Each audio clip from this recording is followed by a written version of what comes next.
Well, I guess it's going. I was clicking the record button and nothing was happening, and then I said Windows Movie Maker is not responding. Uh, yeah, I made it. Whew. Anyway, no, I only slept for a couple of hours last night and then was wide awake, and so I'm doing my video at 1:55. I'm not going to wait till a later time to try to get back to sleep. Anyway, a solution video. Uh, The title is Humanitarian Projects Funding with Contracts.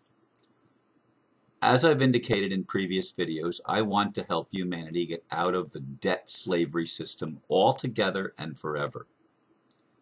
I also understand the ambassador's concern that providing funds without accountability would lead to more abuse, as it has most of the time in the past. People simply do not keep their word.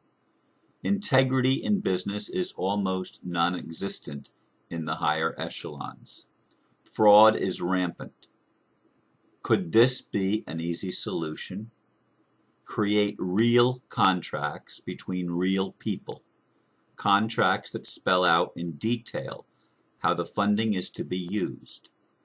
Both parties to the contract will be required to affirm under oath, with penalty of perjury, that they will fulfill their end of the deal.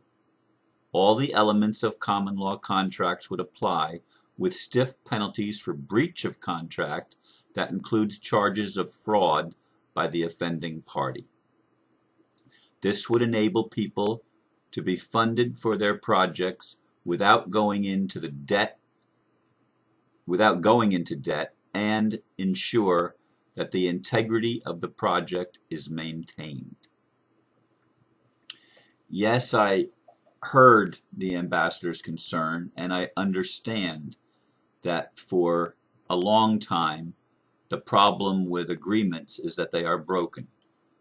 Every treaty the United States ever made with the Native Americans was broken on the American side.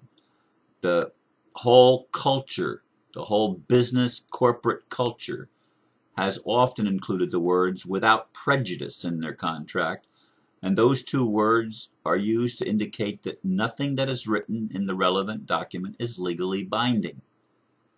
But they will hold it binding on you, the person who doesn't understand contracts, because they are allowed to get away with lying.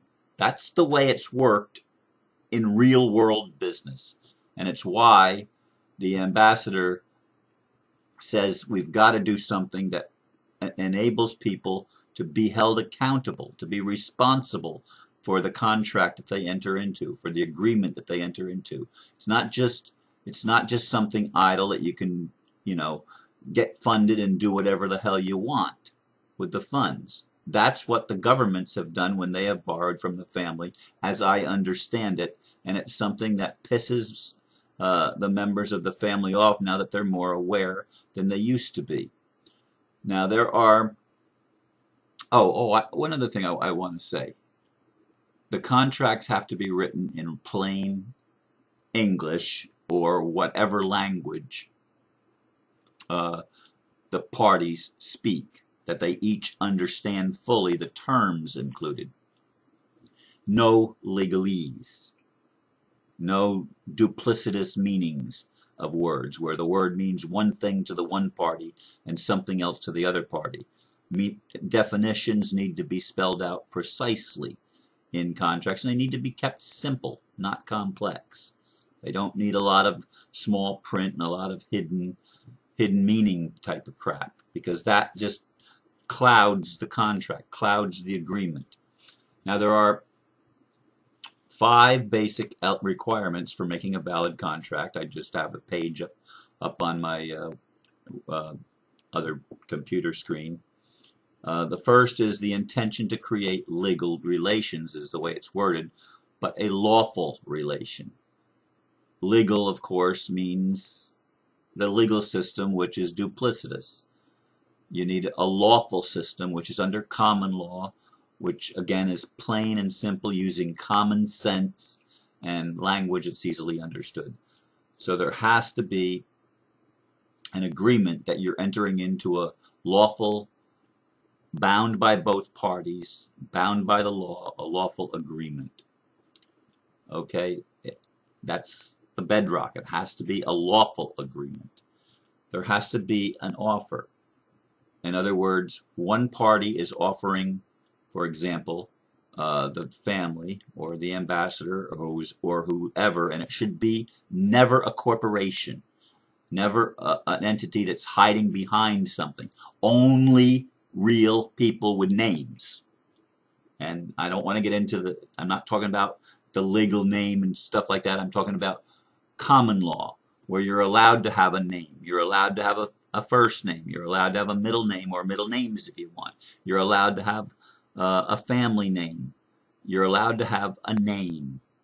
And it's between this named individual and that named individual, or however many parties are choosing to be involved. Not a company name, not a corporate name, not something else. It's between individuals. There has to be an offer made of one individual providing funding to another individual that is going to do this, this, this, and this, and this for these reasons. And it's spelled out in detail and in simple language. That's number two. Number three is acceptance.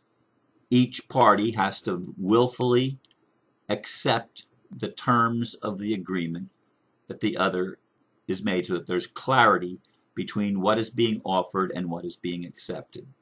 Okay, there needs to be a total agreement on both sides with complete understanding. Number four, consideration. There has to be, one person that cannot agree to something for nothing. I mean, what is the consideration? What are you giving in return? So in this case, the family would be funding the project, and given in return would be that person's commitment to fulfill the terms of the contract to the best of his or her ability. Plain and simple, not anything complicated. So there has to be proper consideration and capacity. The capacity or the authority or the ability to make contracts. A contract cannot be done with a minor, for example. It has to be a person that is an adult. A party that is, the parties have to be equal. They have to be human beings or sentient beings at the very least, but it's between two beings that are each on an egalitarian basis, not one being superior to the other and dictating terms to the other. And there can't be any force or threat or anything else in the contract. I mean, they're common sense rules in common law contracts.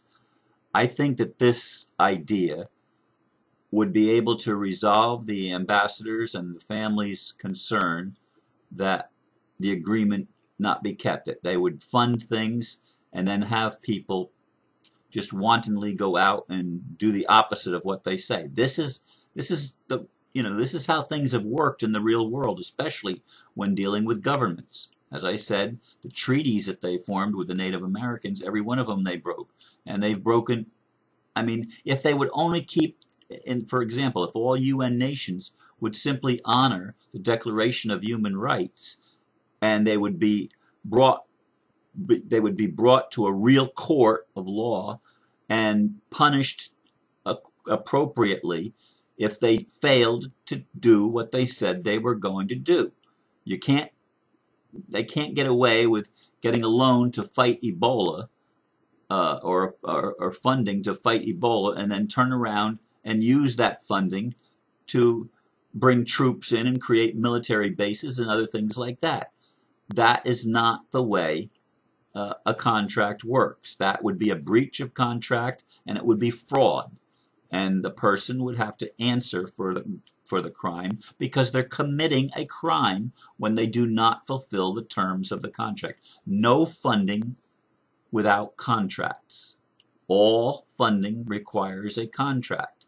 You're being given something for performing a service or a product or something else. And again, as long as you have the ability to keep the contract remains in force. If something were to happen to either party that prevents them from keeping their other half through no fault of their own, then the contract is automatically voided. That's one of the basic essentials of a common law contract.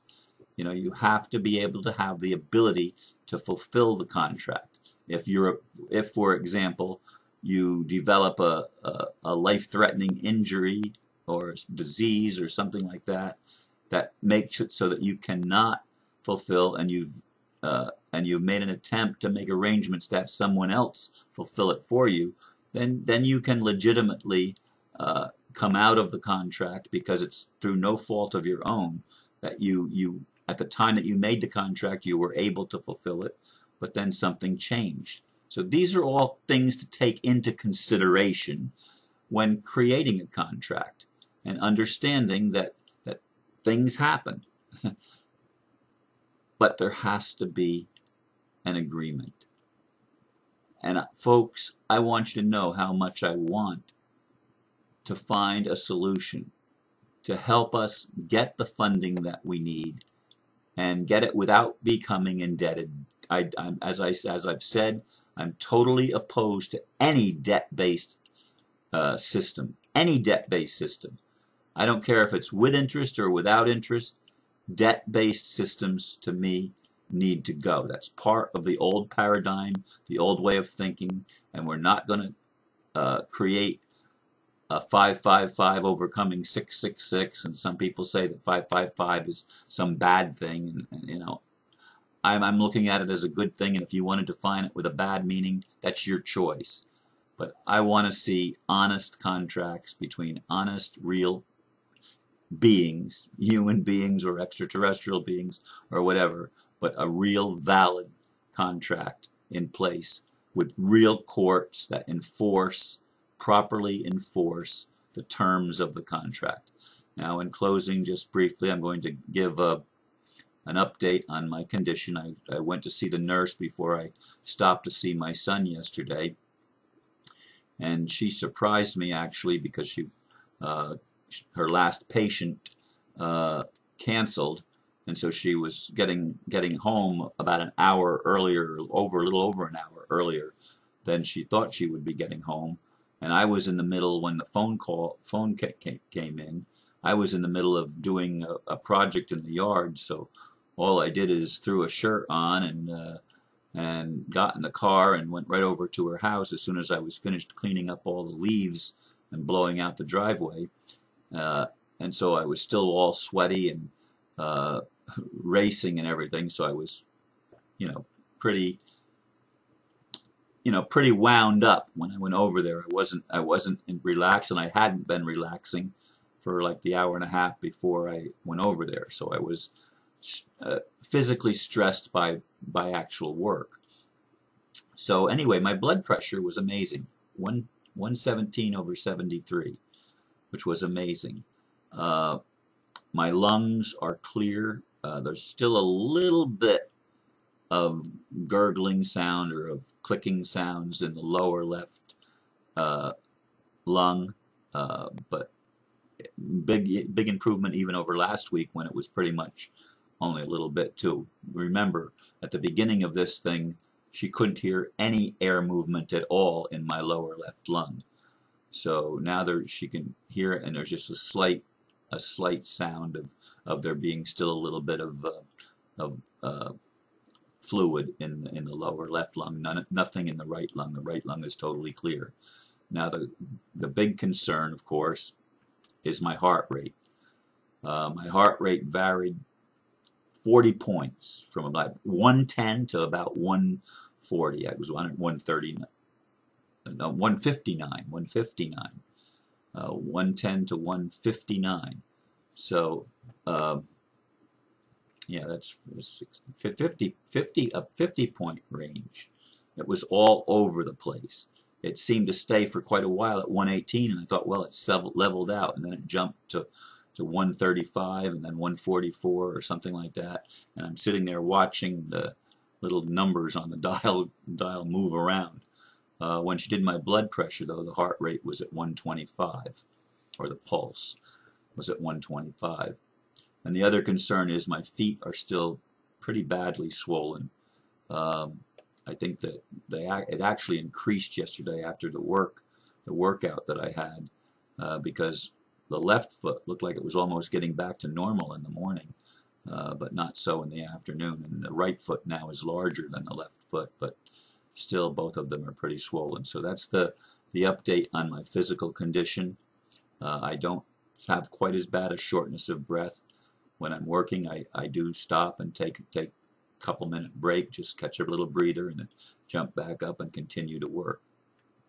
So keep me in your prayers, and I've got to figure out how to stop this AFib, or atrial fibrillation, that's going on in my heart, the irregular heartbeat that races. I want to get my heartbeat down at least under 100 if possible, and more stable if possible. So that's the situation. And again, I want to really present this to the family and to the ambassador about funding using contracts and not loans. So I hope the True Vision of Peace people hear me. I know I'm not on the team, but here's a suggestion that I feel has validity, and I hope it's considered. Again, thank you for listening, and namaste.